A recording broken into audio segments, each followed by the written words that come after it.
Good morning, crypto Twitter, it's Mr. Crypto, spreading crypto with doctors showing its benefits to my generation. Shout out to all my people, Jesse needs to be included, it's really that simple. We are savage, amazed, boss SD, making money at the same time, spread peace. I feel empty if you don't include Gen Z, about to change the world, so y'all better get ready. Mr. Crypto, I'm never backing down, I got a wax account, you should check it out. So many NFTs, I think I lost count, and I'm only getting started. Yeah, I'm barely off the ground. Mr. Crypto, you cannot stop me. My hands are made from diamonds, your hands fall like origami. Never be the boss of me. Bitcoin's all I need. When I say I'm zesty, that's just me talking honestly. Crypto and yum farm marketplace. I wanna see the more we gotta go through cyberspace. Leave this world without a trace. Save faith for a different day, 'cause we partners in the cryptos didn't stay.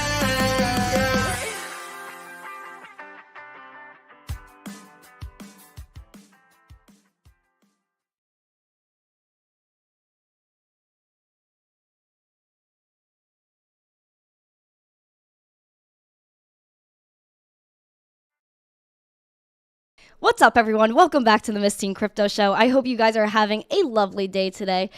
Wow, I am feeling the good vibes. I have an amazing guest today, but as always, before we jump into the show, I'm going to thank two awesome sponsors in the Miss Teen Crypto Show. First being Wax Blockchain, absolutely killing it. Hot Wheels actually came out today. I believe the queue is going to start again on Tuesday, but Hot Wheels, you know the collectibles? They are NFTs. You can actually claim a VIRL, so you can actually get an NFT and exchange it so you could get the actual physical card. Pretty cool. Next, we have Ballet. Ballet is an awesome wallet. Been using it for a long time. Very easy to get people involved.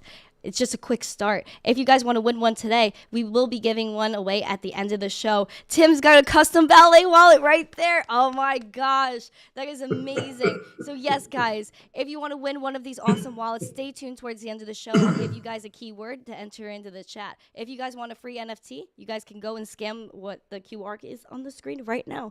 Now, let's jump into today's amazing guest, the one and only iconic Tim Draper. How are you? Terrific. Hello, Miss Teen Crypto.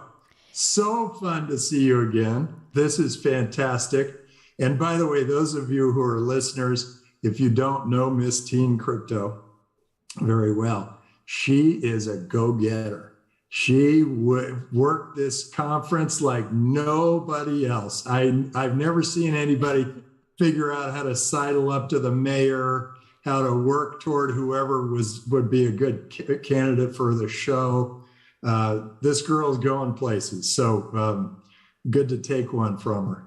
Take some advice. Thank you so She much. was really fun meeting her. And I said, sure, whatever you want to do, we'll do it.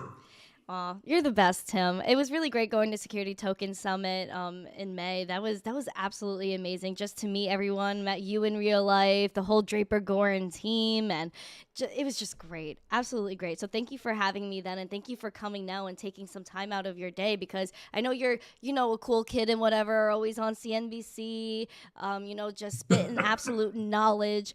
I don't know if you guys have seen Tim, but you have to watch his interviews. He schools everybody, and in the best way possible, just straight up with knowledge. And I really want to dive into your life, Tim. I really want to get to know you. And I feel like you just have an amazing mind. I love the way you work and where you've gone in your life. So I guess we could start in college. What were you doing in college? Did you have a specific career in mind? What was your plan? No, I was mostly chasing girls in college. That was pretty much my I was an electrical engineering major, but college was, and I played on the football team. And I, let's see, what else was I doing? I got into lots of trouble, and I was at Stanford, and there was a lot of land there. And so we were able to try lots of different things, blowing things up or running a motorcycle upstairs or throwing a ski through a wall or whatever, the fun stuff you're supposed to be doing when you're in college.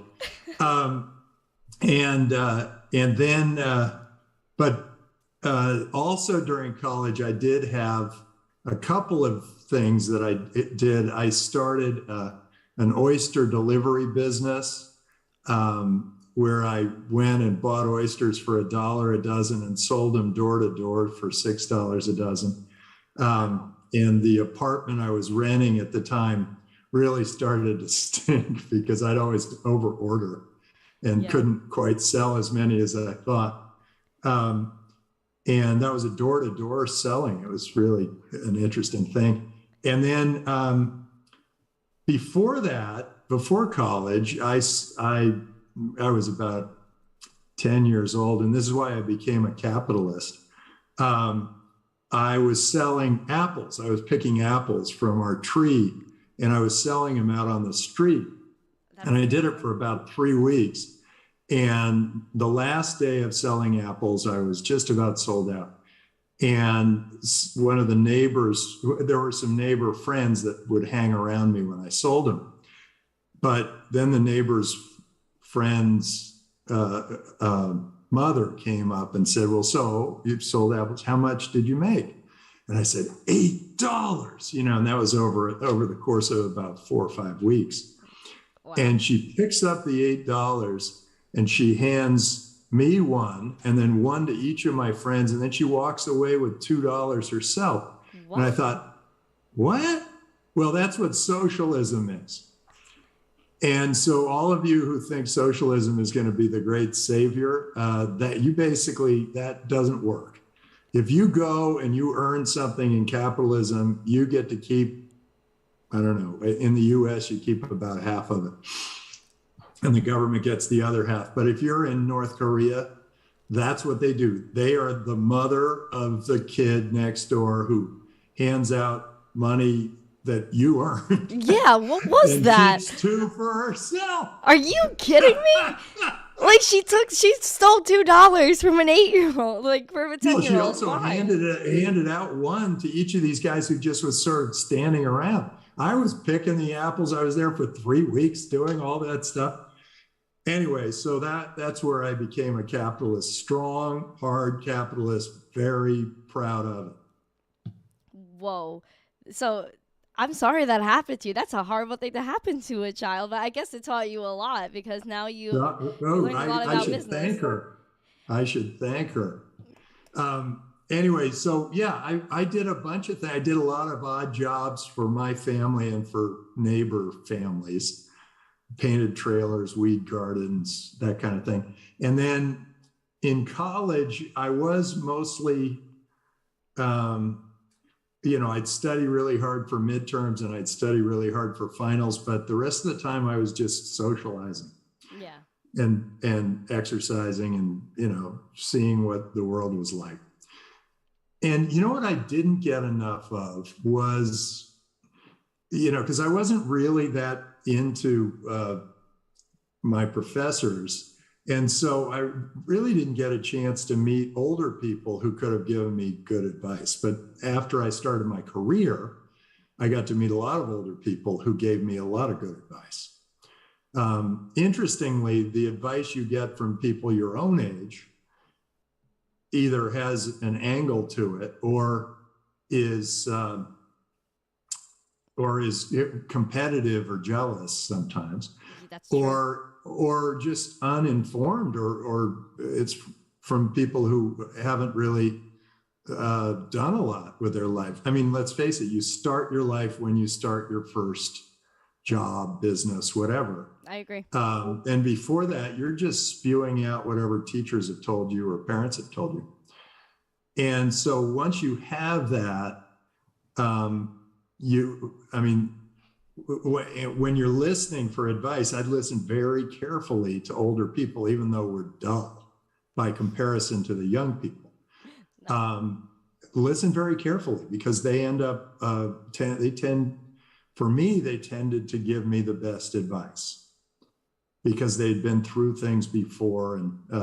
And they say history doesn't repeat itself, but it does rhyme, which means history, if we have one crash, we're having another one now, they are somewhat similar in what they do to the stocks and to where there are a lot of layoffs. They're similar in a lot of ways. So it's good to listen to somebody who's already been through one of these rather than somebody who is grasping at straws just like you are.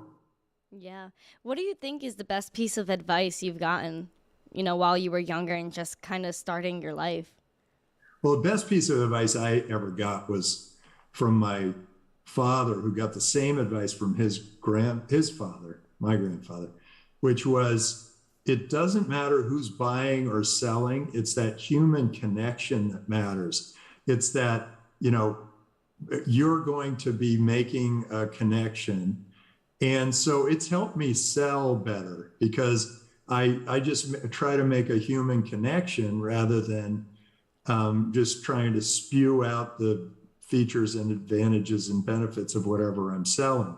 And it makes me feel better about selling because coming out, sometimes you think, oh God, it's so tacky to sell something to somebody else. So hard, you put your neck on the line, and it turns out it's one of the most important tools you'll ever have. And so think human connection, don't think who's buying and who's selling. In fact, I've gone into selling mode and come back buying something. So and vice versa. It goes both ways. Yeah. And so it's human connection. If I were this is my little econ 101 lesson. Let's say Randy here owns a farm and I own a house, and we're the only two people on the earth. If we don't trade, if we don't do a deal, then I die of starvation and she dies of exposure. So do a deal, make deals. There are 8 billion people on the planet, all doing deals, all making your life better. And you don't even know who they are. But everybody's making deals, and every one of those deals makes all of our lives better. So you want more deals. Think of how many deals Amazon has done for countless. You, for everyone. Those deals have all made our lives so much better and easier and faster. And when people say, oh, we have to, save this or conserve this or whatever, I always think, whatever we conserve, we lose. Whatever we save, put into a lockbox, we lose. But anything that we spread, we gain. And that includes your ideas. Spread your ideas. You'll get more. Spread your money out there. Invest it. Spread your buy things that you want to use, because then the businesses will make more of them. Don't covet things. Don't hold things too sacred unless you just want to lose them, because they'll disappear. Every time I go and I hide something, I lose it. Exactly. And anytime I have an idea and I don't spread it, I forget it. And that could be a song. Spread it, don't forget. I love and it. So I feel like you would really benefit by not being too careful about who knows what it is you're thinking. Go ahead, tell everybody, because what happens is your idea gets better. You spread that idea, it gets better, because somebody will give you a little bit of a nod or a wink or a something, and that will change your thinking about your idea, and your idea will evolve over time. And the best entrepreneurs are always talking about what they do. Yeah, that's actually true. And when you were first, because you were literally doing the most crypto thing in the world, which was peer-to-peer selling, whether that was the apples when you were younger or the oysters and things like that. What was, after you kind of made those deals with people, okay, you had $1 for a dozen, resold them for $6 a dozen. What were your next steps? So after you accumulated, you obviously multiplied your money by a good amount. What's your next move? What's the next entrepreneurial move? Well, once I did that, I had to go back to school. So just as my oyster business was really taking off, one restaurant really wanted a whole bunch of them. I had to go back to school, so I shut it down. He was mad because he was about to create an oyster bar and do all this stuff around my oyster delivery business. Oh, wow. And I had, said, sorry, this is just, I got to go back to school. Also, oysters are only good in months without an R. So be careful. Ooh. But I think it's always good. I had a couple of jobs. I worked at Hewlett Packard for a couple of years after college. Oh, wow. And I worked at Alex Brown, which is part of B of A now, the investment bank for about a year before I started my own venture business. So it's okay to go work for somebody else, learn a trade. There was so much pressure on people now to become entrepreneurs. My mission when I got started a long time ago was to spread entrepreneurship and venture capital around the world. And I feel like it's been done. And now there's so much pressure to be an entrepreneur. People forget that, hey, there's real value to working for other people too. Exactly. When you're an entrepreneur, you think, I don't have to work for anybody. As Miss Teen Crypto and I both know, you're working for everybody if you're an entrepreneur. You're working for everybody, rather than just one or two people who are your bosses. So when you get out, not bad to go join a business and start to learn a trade. And then if you see an opportunity, then it's okay to jump. The sweet spot for starting a business is probably when you're 27 or 28 years old. So most of you have quite a few years before you need to do it. But if you're going to be Bill Gates, you got to start at 19, or Larry Ellison at 21, or Steve Jobs at 21. Super early. So the ones who got to be $1 trillion businesses, those had to start a little earlier. But if you could get to be multi-billion-dollar businesses by starting when you're 28, that seems to be our sweet spot. So you got plenty of time, is my thinking. And during that time, it's a matter of what you do. And the most important thing is to do something. Yeah. Even if you are jobless and looking for a job, make sure you are out there pounding the pavement, sending out resumes, calling all your friends, calling all your relatives, calling all your friends of your relatives, all the relatives of your friends, calling everybody. When you raise money is the same as when you're trying to get a job. You start at the beginning of the middle of your onion. That's your mother, your father, your sisters, your brothers. Then you move out to your cousins. Then you move to your best friends.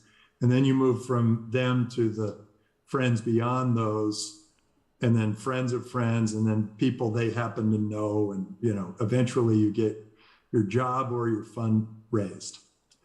But always think of it as an onion, start in the beginning. And why do you suggest going to family and friends first versus trying to find outside funds first? Well, you got to go close first so that you because they'll be the most honest with you. That's true. And they will probably be the most forgiving. And so you want them first, even though you might be sort of angry at your father or your mother or whatever, but go to them first. They brought you into this world. It is in their best interest to have you employed. Yep.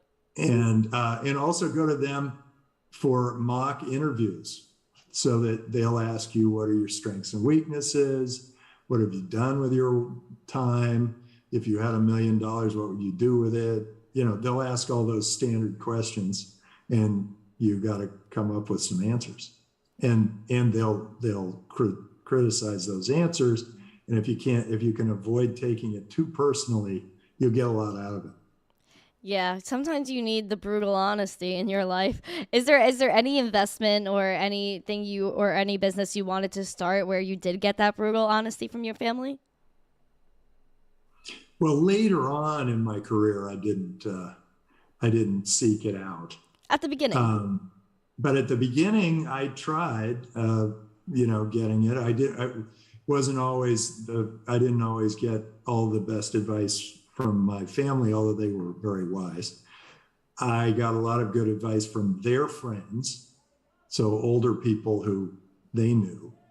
That was really helpful, actually.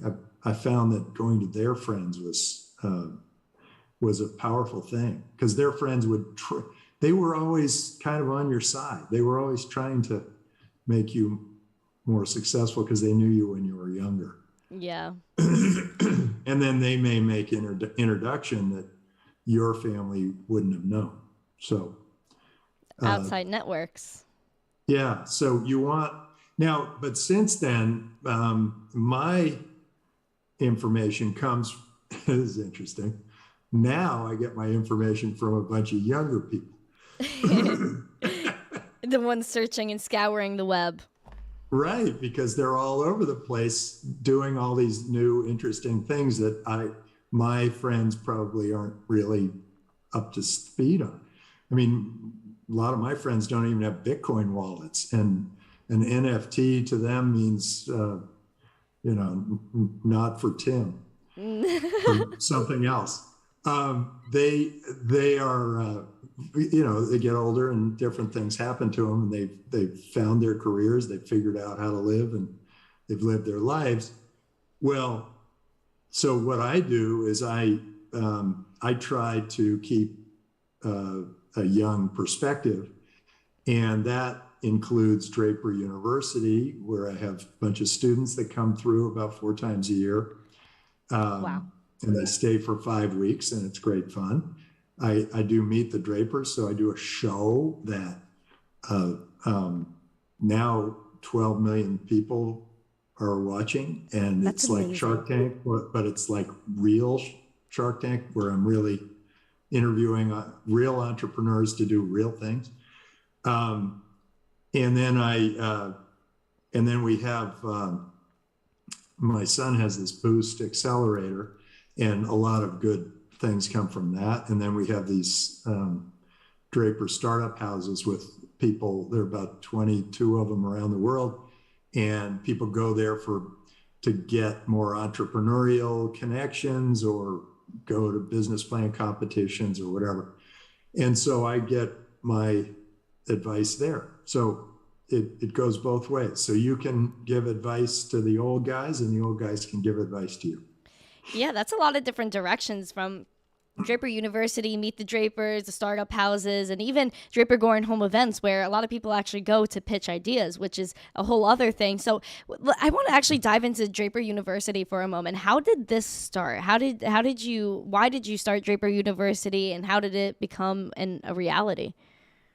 Well, I always wanted to start a school. I always thought I had this amazing education. I went to the best high school in the world, which is Andover in Massachusetts. I went to presumably the best college in the world, Stanford University, and the best business school in the world, maybe, arguably, Harvard. And I came away thinking, this didn't prepare me for anything. Really? And I thought, wow, I mean, it prepared me in lots of ways. It twisted my mind in different ways. So I was able to think critically, and there were some real skills that came from it. The engineering and Stanford was valuable. Andover was particularly valuable for social and for getting to the things that were important to me. But I did feel like there was something really big missing there. And I narrowed it down to this, that somebody gets an A for not making any mistakes. And when I did something extraordinary in school, something creative and extraordinary, I would either get an A+ or an F. But I never, but it was an odd thing. I always thought, wait a second, that was a grand failure of mine. I should get some credit for that, but Exactly. It would just be an F. And so I thought something's wrong with the education system, because think about what came from failure. They fed moldy bread to people in the hospital, and their infections went away, and they discovered penicillin. Christopher Columbus was looking for the West Indies and he found America. Ben Franklin was out flying a kite and he discovered electricity. I mean, these things, Velcro was some woman looking at a burr, one of those burrs that sticks to your socks, under a microscope. These are like people out there failing and trying and failing again until they succeed. And it's the weird things that end up completely transforming our society. So I kind of think we need more weird things. So I have a school where people are rewarded for extraordinary, like if they do a really good job, we just sort of say, really good job, we pat them on the back. But if they want points for their team, they have to do something spectacular and either fail or succeed at it. If they succeed, they get more points, but if they fail, they get points. And we even in our pledge say, put their hand on our hearts and say, I will fail and fail again until I succeed. And it's one of the first line of the pledge is I will promote freedom at all costs. Freedom and trust turn out to be very important. I'll get into that in a bit. Of course, yes. But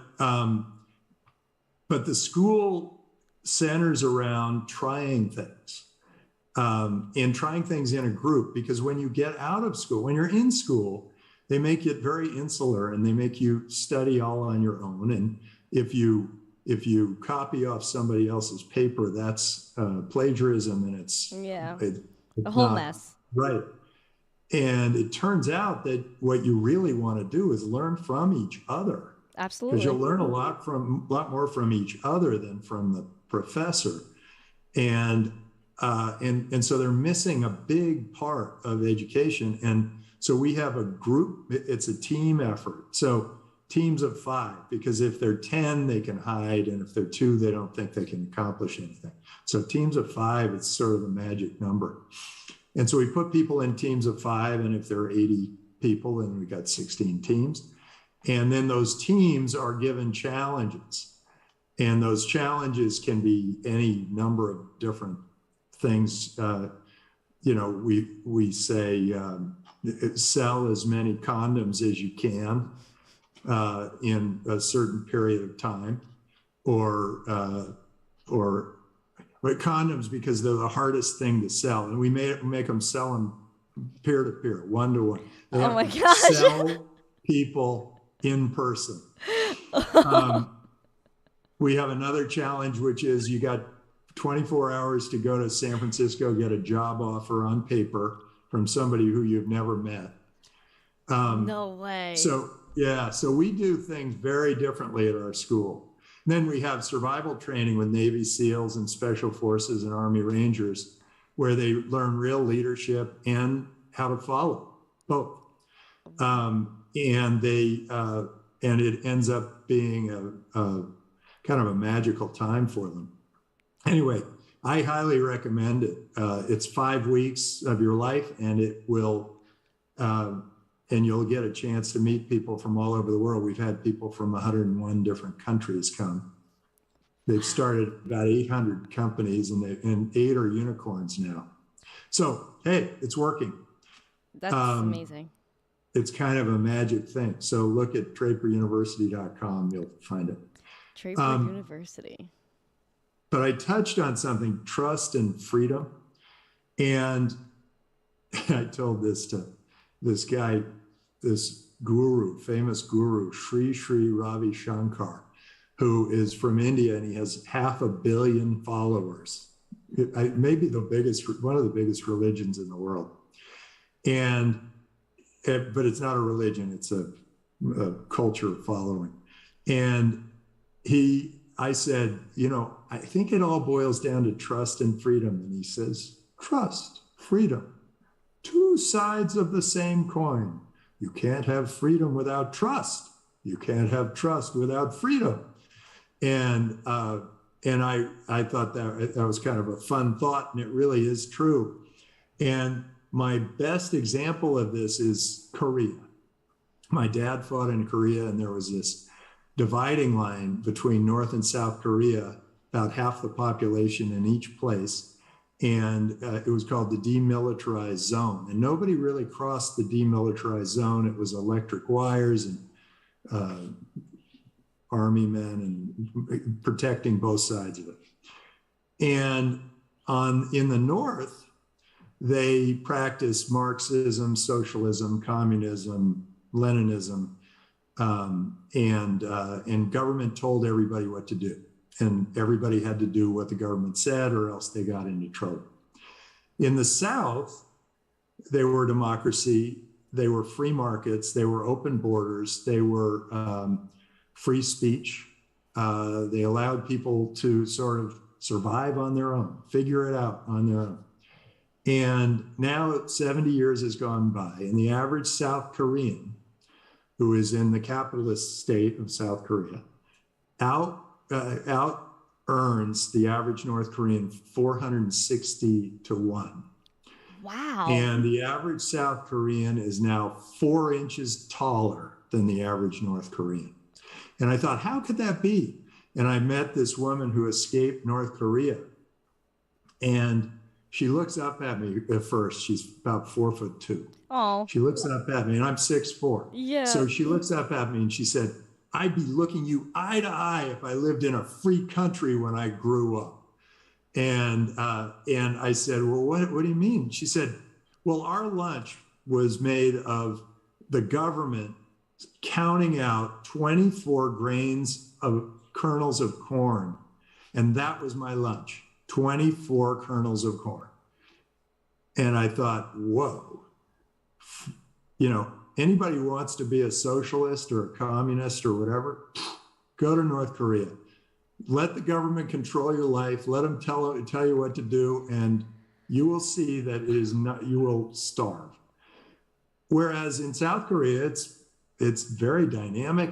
People are inventing amazing things in South Korea. That was one of the first places I ever saw a video on a smartphone. It's the first place first person I ever met who actually knew about somebody buying a digital good on the screen rather than like paying fiat dollars for a good digital good. That first happened in Korea, South Korea, where it's capitalist.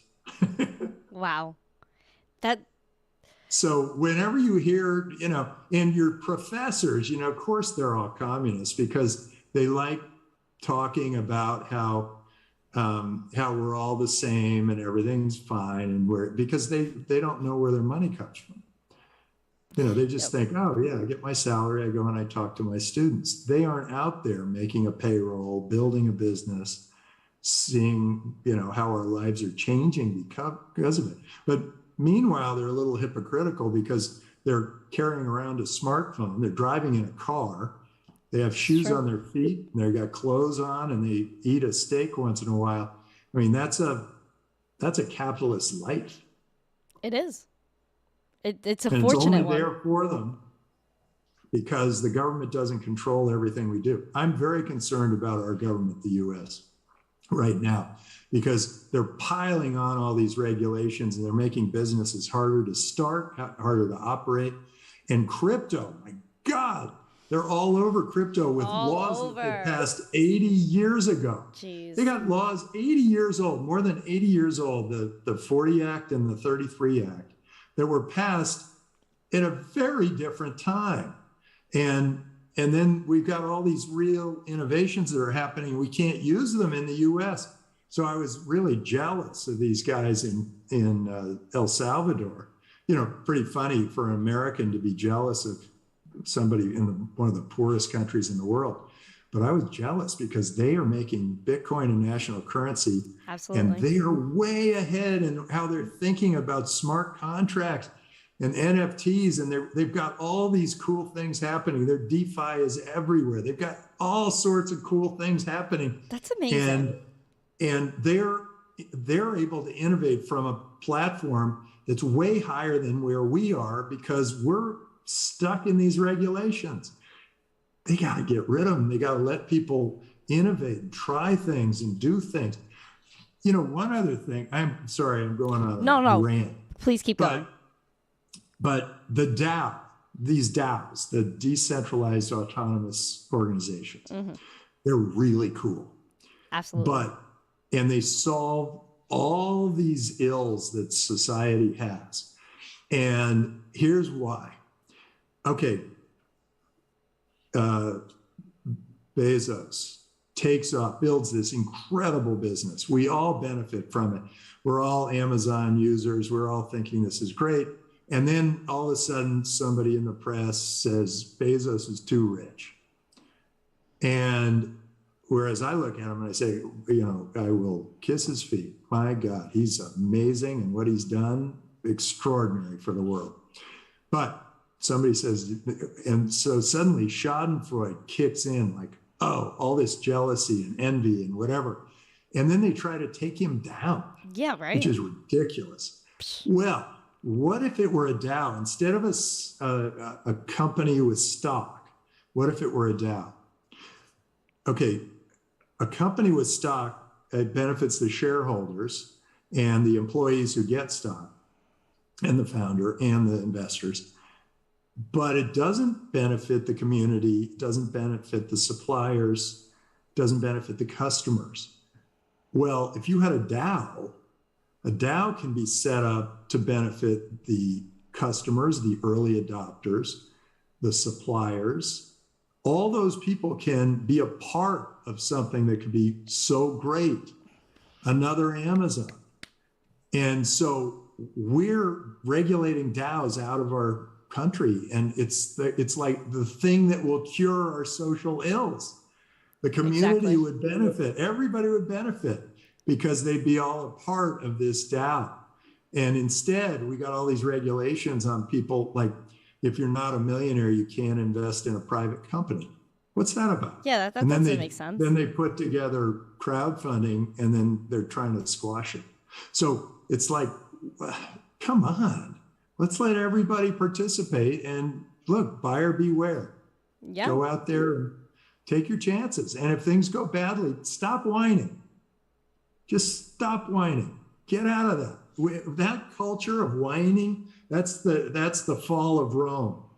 That's how Rome fell, when everybody started to whine. You get, and we got some of that starting in the US, and people telling people what to do and telling them what they can say and what they can't say. Hey, it's free speech here, baby. I'm going to say whatever I want. I think, there's a sense of entitlement, I guess, amongst people now. And that's where the weakness is. People feel a little bit too entitled and they feel like they have more power than they do. And then they let people be independent. Even that word entitlement, they use that in government too. Yes. Like, I'm entitled to whatever. Exactly. Whatever the government feels that they can take from the population. Yes. That entitlement, I do hate that word.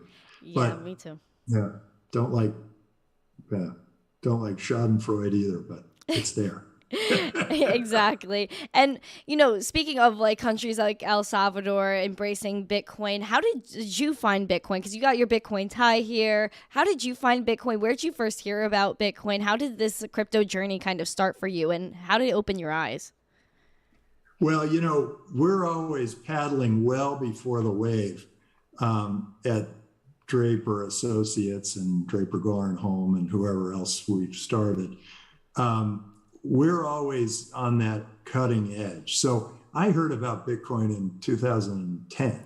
Whoa. And I bought some, but I lost it. I actually had 40,000 Bitcoin that I lost to the Mt. Gox thing. But at that time, they were only worth about $250,000. And that Mt. Gox thing I don't know, they disappeared the money, whether it was stolen or what it was. And now they're trying to sort of pay us off or whatever. No, they owe me 40,000 Bitcoin. I want that. Exactly. And that was the beginning.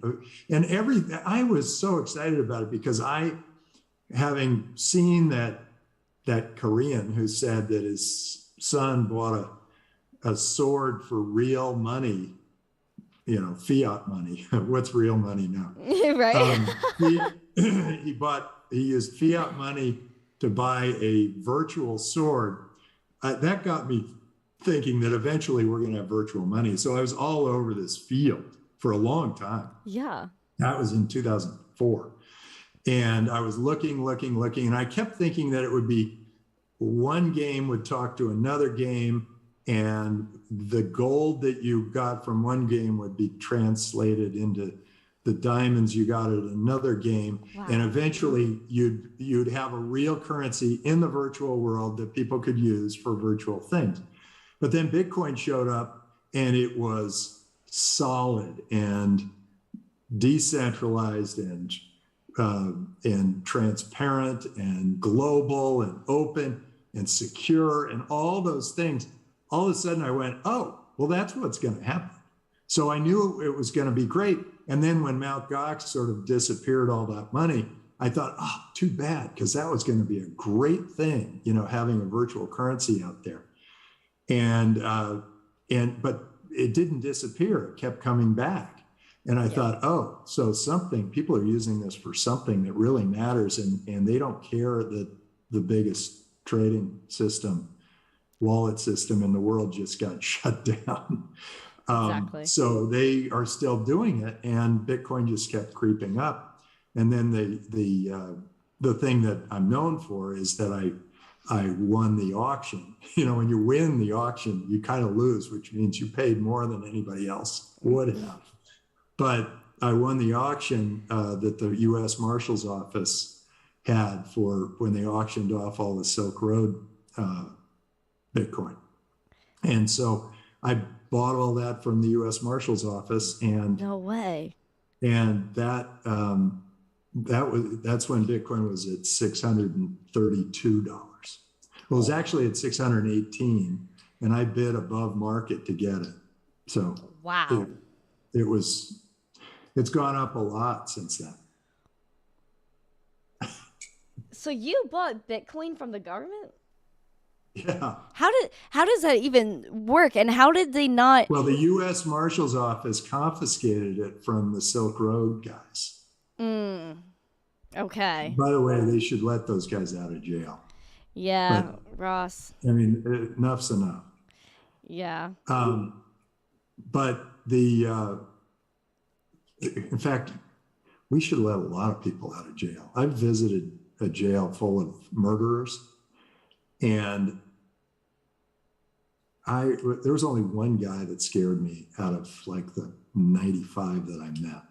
Really? And the rest had sort of been cowed by the system. And I mean, we really need to let a lot of people out of jail. So there's got to be a better way of punishing people. Yeah, I mean, I just feel like there's a lot going on in this world, in this country, that we just need a little bit of a makeover. And, even you talking about the simplicity of, just transferring one, asset to another within games, like we should be able to transfer our actual assets between platforms, our identification and all of these things. Like, you kind of saw NFTs before NFTs were NFTs. Yeah. But you hit on one really big item, and that's identity. Yes. If you have an identity, and that is your identity on your phone, your computer, whatever, I think, and that if anybody wants to talk to you, you say this, I want to see your real identity, then that will probably eliminate a lot of the hacking. Yeah. And it will, and it'll make it so that you can always be whoever you are for all the assets that you own out there, and they can be held wherever you want to hold them. I think that there is a big opportunity there. I know that Ledger is working on it, and Solana is trying something that is where you get your NFTs and you hold them on your smartphone, although that may not be as secure as like using a ledger for it. But that's what I was going to say. Eventually you're going to want a very secure system that has your identity tied to it, so that your identity is tied to every email you send and every thing you do, so that people don't do stupid things. because Yep. their identity is tied to it. Or they can do stupid things, but that will be their personality. Yep. Yeah, Exactly. and stupid is Take okay. accountability. Actually, I love stupid questions. They're the best because they're the ones that sort of open it up to like when it's usually the stupid question is the one everybody's thinking and nobody Exactly. wants to ask. 100%. That's true like a lot of the time, especially like you see that a lot in school too. You know, you're sitting in the classroom and everyone like has the same question on their mind, but everyone feels like kind of dumb for like asking it, and then one person asks and everyone's like, "Oh, thank God." Like, you know Thank what I God mean? somebody asked the it's usually the basic question. It's like, wait, why are we here? Exactly. Or That happens a who lot. are you? Or Yeah. who are you? Or wait, is this biology 101? Exactly. I feel like it's like that in crypto too. Like a lot of people go to conferences because they're new to the space, but they're scared to ask the most basic questions. And you got to be able to ask the questions. Get Yeah. them answered, learn, Yeah, educate. that's my advice. Sit in the front row, ask the stupidest question. That'll get you very far. Yes. Let's actually take this moment to give away a ballet wallet. So, do you have a key phrase or a word that you would like people to enter into the chat in order to win one of these? Ooh, yes. Well, okay, I better go with trust and freedom. Okay. So, let's do trust. Everyone enter trust in the chat. And yeah, so how do you think, like, I know we were talking about trust and freedom before and how that aligns. How do you think trust and freedom aligns with Bitcoin as Wait, well? do they have to, this is a stupid question. Do Go for they it. have to just say trust or do they have to say trust and freedom? I'm gonna do just trust for now because it might be a lot to do Okay. trust and freedom, but trust for Okay, now. so now there's a stupid question. Now, all of the rest of you who didn't understand that, you just type trust. Yes, type trust. Everyone's entering it into All the chat. lowercase, right? All Yes, lowercase? yes, all Okay. lowercase. Enter trust into the chat. So, like, I feel like a lot of trust and freedom aligns with Bitcoin, right? Because we're trusting the Yes. blockchain, we're trusting these miners, and it's freedom. Ooh, yes, your tie. Okay, my tie is a Bitcoin tie, but on the back side it says freedom and trust. Oh, that's so dope. And it's Draper Associate. That's the most badass tie ever. Oh my gosh. So, how did you get your tie actually? Let's talk about that Okay, for a well here moment. it's a two-part story. When I spoke at a high school, this high school investment club invited me to come speak at the high school just to the investment club, but then the teacher heard I was coming, so the whole school came. And they gave me a tie that looked just like this, and it said oh God, what's the name of it?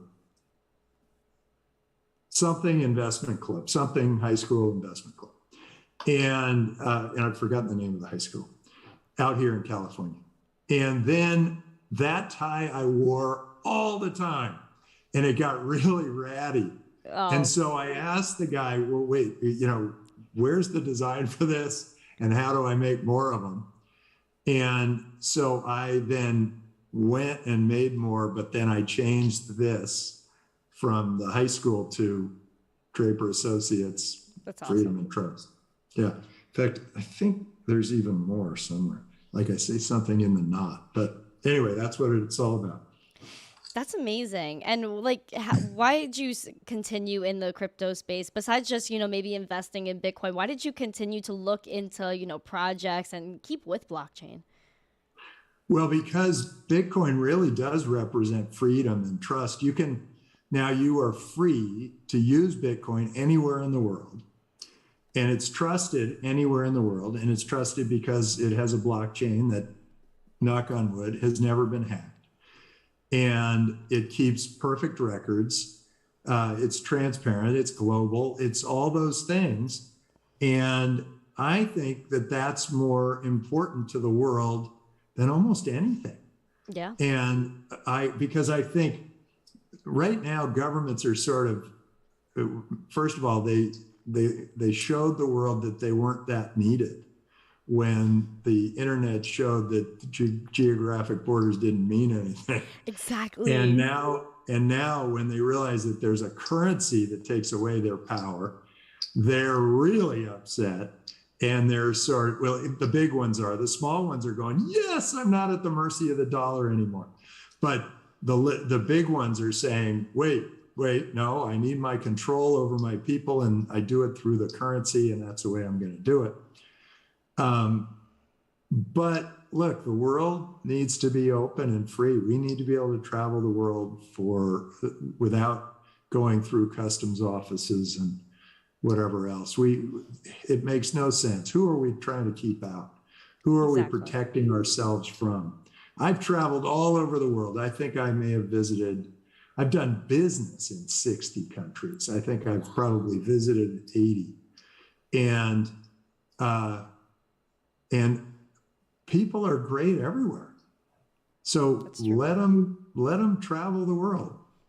You know, you don't have to give every single person, you know, who just wanders into your property healthcare, or maybe you can. I don't know. But I don't like the restrictions, keeping people out, keeping people in. Actually, usually you say it's a little like hiding something.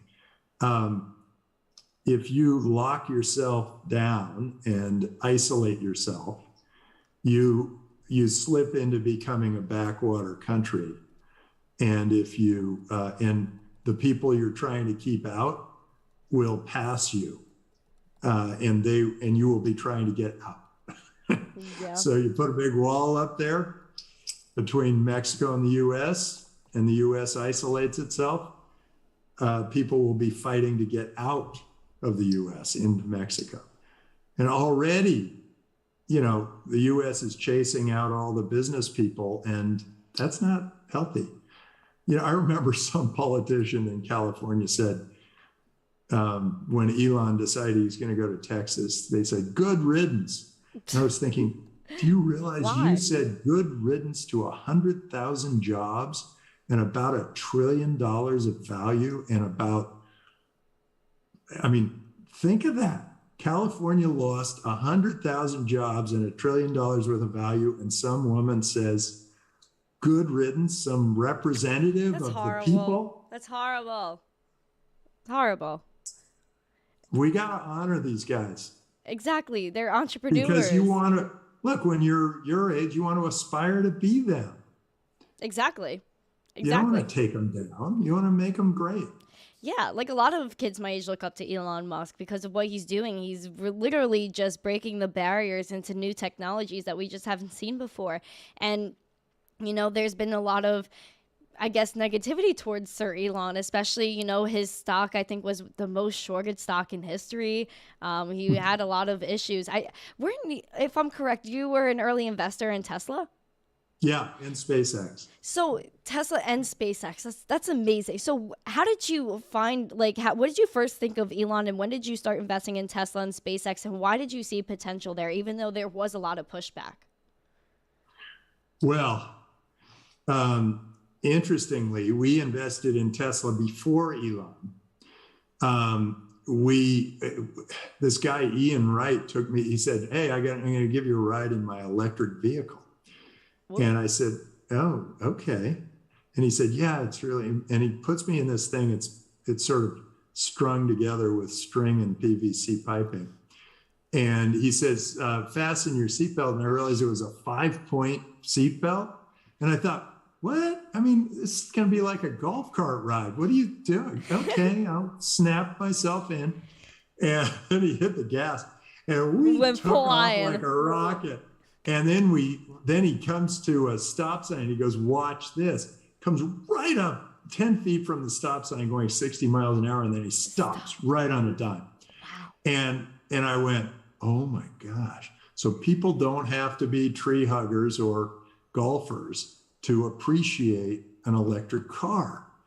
And that was when I started to study the industry, and I went to a show of electric car show, and each time I talked to one of the entrepreneurs in these, you know, or the hobbyists, they all talked about Tesla. And so I went and talked to Martin Eberhard, who was running Tesla, and we looked and I wanted to back it. My partner said no, because most of them, Jurvetson said yes too, but most of them were saying no because they said, wait a second, there hasn't been a successful car company started in the US for 50 years. Why would you want to back this?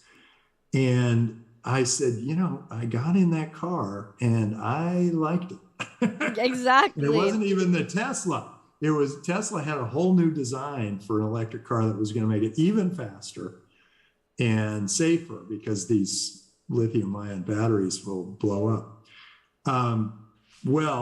So then we backed it. And then when they ran out of money, Elon said he'd put in 10 million if he could run it.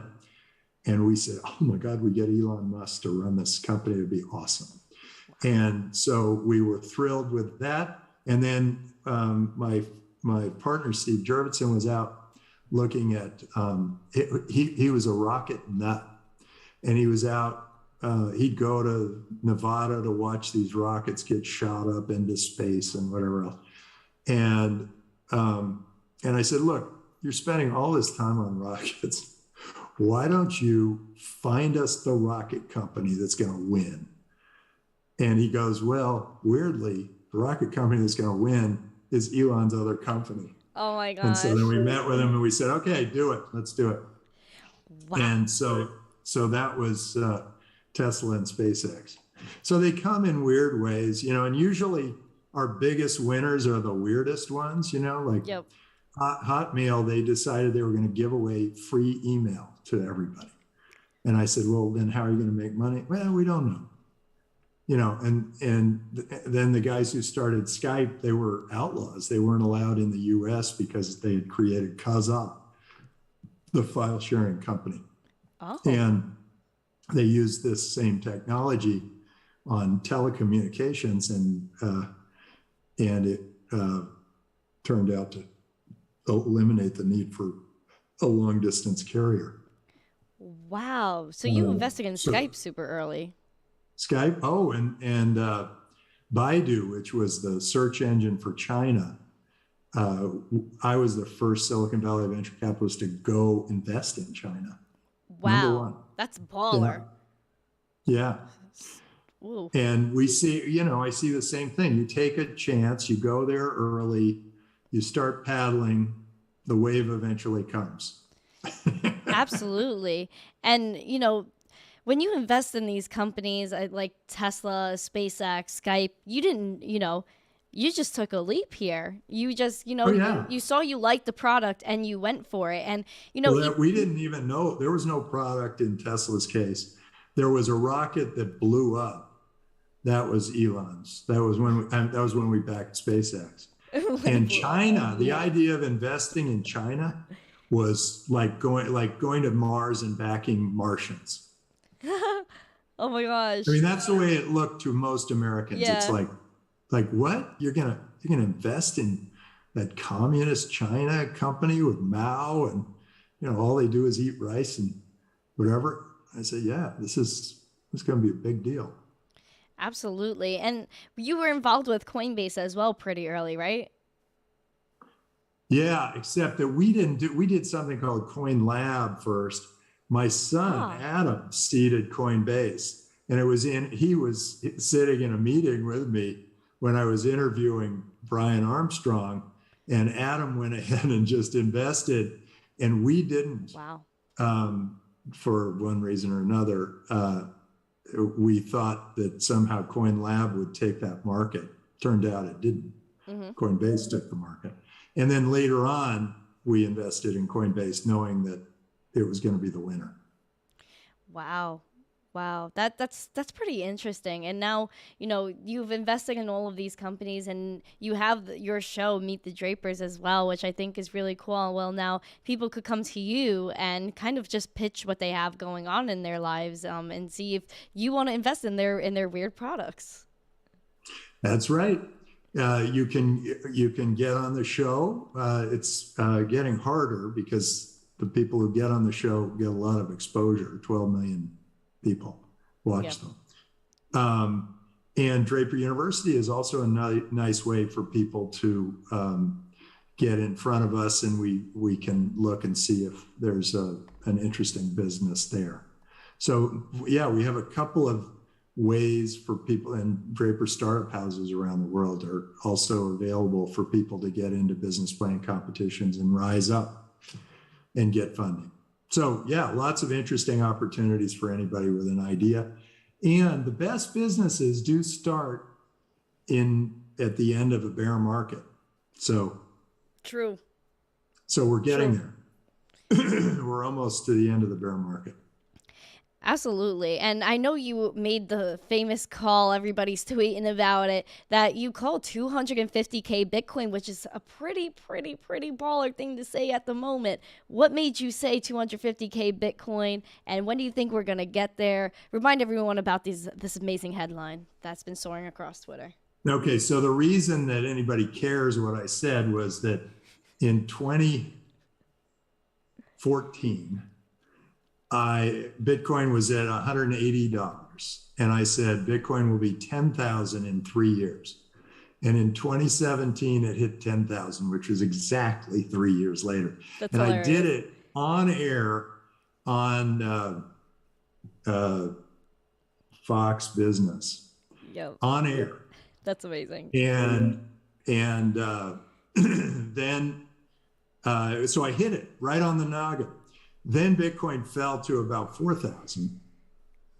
And when it fell to 4,000, I said, okay, 250K by the end of 2022.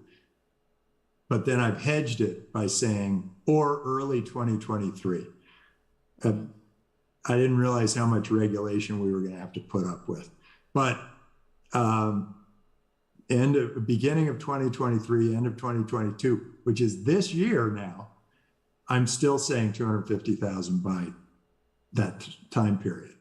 And what I'm thinking is that women control 80% of retail spending, but only it used to be 1 in 14. Now it's 1 in 6 Bitcoin wallets is held by a woman. Not a lot. The moment women start buying retail with Bitcoin, and that will happen soon because with OpenNode, a retailer can easily accept Bitcoin, and the retailer makes more money if they use Bitcoin rather than a bank card. Then it's going to just go sky high. And that'll be the time when I can buy my food, my clothing, and my shelter all in Bitcoin, I will move all my fiat currency out into Bitcoin, because who wants a currency, or most of it? I probably have to still pay my taxes in fiat until they get their act together. Yep.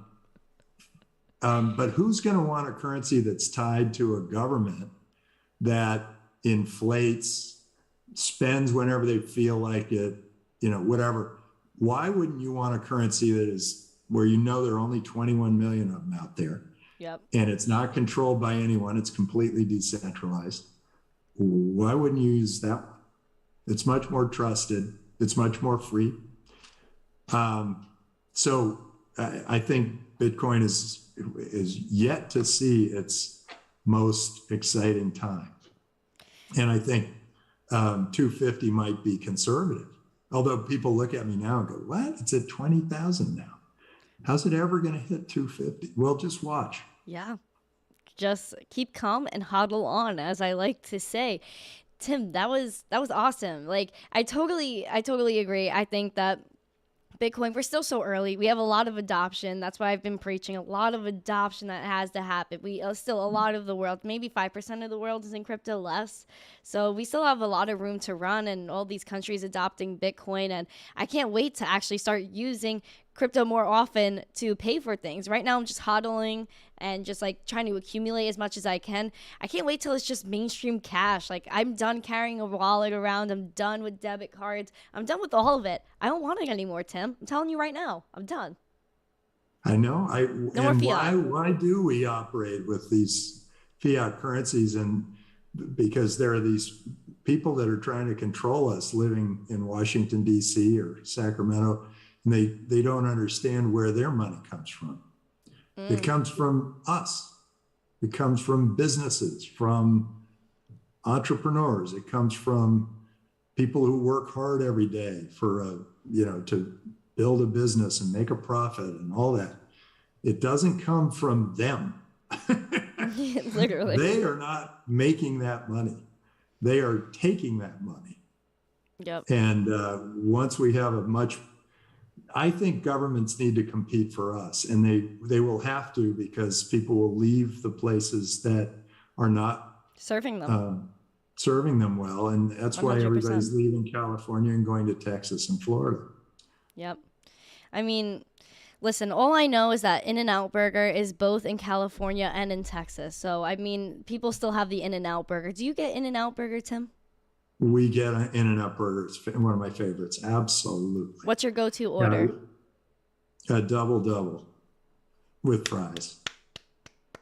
And if I'm feeling, I'll go with a shake, but not always. Anyway, double. What kind of shake?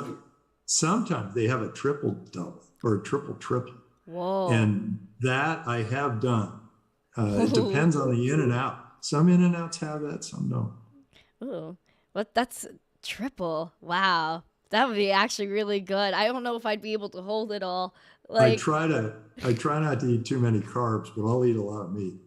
Listen, I mean, In-N-Out is amazing. What's your go-to shake? Do you like chocolate? I made a deal. One of the hardest things I ever did, I made a deal with this girl who's 8 years old. And she had somehow decided to go vegetarian, and her mother and father didn't want her to be a vegetarian. Oh, really? Because they're meat eaters. But somehow she, something about somebody she talked to, or an animal or whatever, she got horrified. She never wanted to eat meat again. So I said, okay, here's what we'll do. I eat a lot of meat. I eat at breakfast, lunch, and dinner. So I'll tell you what, I will go 3 weeks without eating meat. So we'll save some animals and you eat meat. Ooh. No, I went 3 weeks, sorry. Only lunches.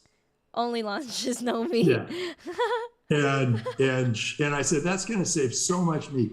Then you go ahead and do your thing, and we're going to save a lot of animals. But you get back into eating meat. You'll see. This is better for you.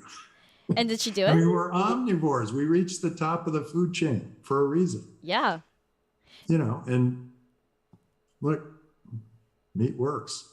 It does. I'd love to think that I could live off, wheat and No. whatever. But No. I like a burger. Wheat and kale. I think this Kale. is my wheat kale day. I mean, you're in California. They have these smoothie places everywhere. You could go get a little boring kale smoothie instead of a nice juicy In-N-Out burger. I mean, listen, if you're a vegetarian, you're a vegetarian. No hate. But at the same time, I love my burgers. I love steak. I can't pass up an In-N-Out for a salad. I'm sorry. Well, look, for meat, I only eat vegetarians. Ooh, dang. Okay. All right. Wow, we've been here for a long time. We've been here for over an hour, Tim. Let's close out the show with some positive sentiment. Tim, what is a message, or actually first, where can we find you? And then give us a positive message for the chat, for the audience on what it could be about Bitcoin, it could be about life, whatever your heart feels right now. Well, okay, my heart is in allowing people to live throughout the world, cross-border, where governments have to compete for them and provide service that's commensurate with how much they charge. That's a big deal for me. Yep. And I like people wherever they are. I like people all over the world. Me too. And I don't have any feeling like I need to keep anyone out or push anyone away. And I think that it's the governments that are accepting Bitcoin right now, the ones that are unregulated or less regulated, are going to be the ones that in 40 years we look at and say, how did they become the richest countries in the world? just the way Singapore did based on trust, or South Korea did based on freedom. Yep. Or the US did based on freedom way back. So freedom's a big deal for me. How do they reach me? If you have a business plan, then please do send it to tim@draper.vc. I don't have time to hear everybody's life story. So but if you have built a business, if you have started a business, you have a business plan, then feel free. I mean, we're open. We're always looking for new opportunities, and you might be the next Steve Jobs or Meg Whitman, or, you name it. There are a lot of great entrepreneurs out there to emulate yourself after, and maybe you're your own thing. Yep. Like Miss Teen Crypto here, who's pretty awesome. Thank you. You're the best, Tim. Thank you so much for coming today. Thank you to everybody in the chat. Such an active chat today. Thank you all for coming. I really appreciate every single one of you. Tim, I appreciate you so much. It was great hanging with you at Security Token Summit. Thank you for taking this time out to hang with me today. Hang on the line. I'm going to talk to you for a second after the show. But thank you, everyone in the chat. You guys are absolutely amazing. If you enjoyed the show, please hit the like, subscribe, keep post notifications on, because the amazing guests are going to keep on coming. And yeah, share this stream out with friends if you enjoyed it. I hope you guys have a great weekend. And as always, stay zesty. Peace.